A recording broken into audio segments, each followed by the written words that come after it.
Hey everyone! In today's tutorial, I'm going to show you how to split a cell diagonally in Excel. It's a great way to display two different pieces of information within the same cell, such as labels for rows and columns. Let's get started.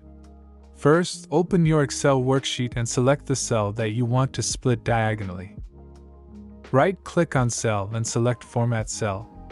In the menu, choose Border tab, and then pick Diagonal Line, which will place a line from one corner of the cell to the opposite corner, splitting it diagonally. You can also select style which you want.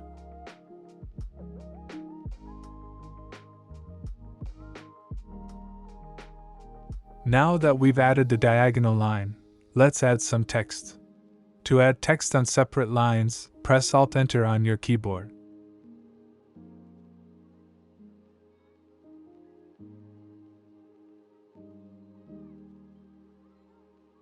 Then, press the space bar multiple times to move the second word, like year, over to the other side of the diagonal line.